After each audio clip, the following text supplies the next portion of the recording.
which I use from the kettle because it's quicker to boil a kettle than it is to have cold water in the pot and waiting for it to boil. So we're boiling away, as you can see there, and we are now, I've got the mincemeat. So we've got our mincemeat, we've got onions, and I put an ox-core cube in there. It's just trying to get flavour into the mincemeat. That's on as well. I've also put plenty of pepper and salt in there as well, just for taste. So we're going to keep going with that, and I will come back when we are at the next part. So, I just wanted you to hear this noise. Oh, how satisfying is that? I wish I had smell-o-vision as well. Oh, I love it. So we are moving the meat around, we're breaking it down.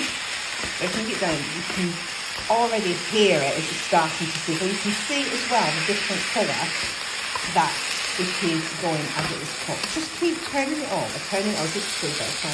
Turning it over. Because we want the onions cooked as well. Now, some say you can cook the onions first, that brings the flavour into it. There's so many variations of this recipe and every recipe, but for me, I just think I like to just get it all in. I like the taste of it, it works for me. Just keep turning it round, keep turning it round. You can see just as we're talking. And turning it over, because you want it all cooked, obviously. And while that's cooking away there, you can see that the potatoes are going away. Now, the way that I take the potatoes, I know they've not been done long enough yet, is I get a knife and I like to see how easily, oh, it's getting steamed up, how easily the knife goes through. Now, that knife actually is going through relatively easy, which means they're starting to soften. That's what we're after. Now, when I put the potatoes in as well, I cut them into small chunks because we're going to mash it up. It doesn't really matter what it looks like. So it just means that because they're not big potatoes, it takes longer to cook them. So just lots and lots of potatoes peeled. You do a full bag. You're going to do, you're going to peel some potatoes. You're going to cook some potatoes. You might as well do a full bag. That's what I do. Put a bit of telly on. I bring the bowl and I tend to peel them as I'm watching something on telly, listening to some music. But as you can see now, the front meat is browning off. So, I shall come back when that's all browned up. So, as you can see, the potatoes, they're softer. And what I've done is I've got a bowl, I've got the big kind of sieve, I'm sure there's a better word for it than that, and I have let them drain. So I'm now going to attempt one-handedly, couldn't find my stand, because that just made life so much easier, wouldn't it? I'm going to now attempt to pour all these back in here. Slowly, slowly, slowly. In they go. This would be easier. There we go. There we go, go. In they are. In they go like that. So I mash is a really personal thing. I just like to splash of just a bit of Aldi skimmed milk. Whatever milk you are using, you don't have to use any. We have got some butter here. Again, sometimes we do it with, sometimes we do it without. These are both, I think, Lidl's, if I'm being honest with you. Doesn't need to be a particular brand. This is about making, again, it's about taste.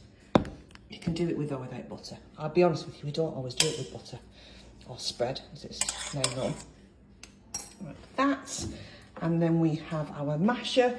And this is just get those muscles working.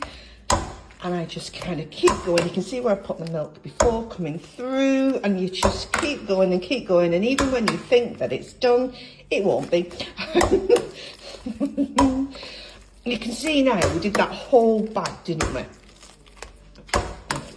So I'm just going to mash that through like that.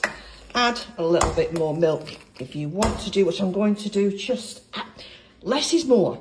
That's what I was thinking. If you need to add some, just add a little bit at a time. What I have done as well is I have my gravy granules. Now we're trying these. These are the Aldi mix. I had to try that to think which one they were. Aldi. So we've got them in there. Kettle is just going to boil. We do have some water from the potatoes, So what I will do is I will use a little bit of that as well, because it's all about reusing. And that water will have some flavour in it from the boiling of the potatoes. So you can see, as much as this looks like it has been mashed, it actually isn't. So I'm going to carry on doing that for a little minute, and I'll come back to you when that's all mashed. Okay, this is the best bit. So what I've done with the mincemeat is I've added the gravy. Now the thing is with the gravy, it's a bit like anything in cooking. Taste it as you go along. Can you taste the gravy? If you can't, add some more granules. So that's what I've done. Now, as with any recipe, some people will look at that and go, there's too much gravy in that.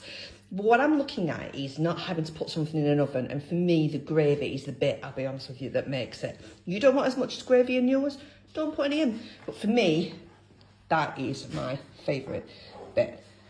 Take it. Hi honey, I'm home. It smells delicious. Hi. You had your mincemeat.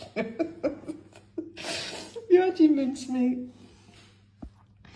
There we go. It's almost like a deconstructed one. That's what's very popular on MasterChef, isn't it? Deconstructed. Just take it apart. And then you get your mash, which is all looking lush. Pop it on top. Like this. Don't be shy. There we go.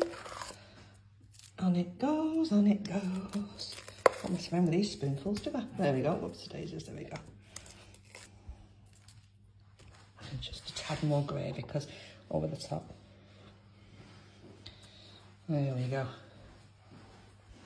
And we're done.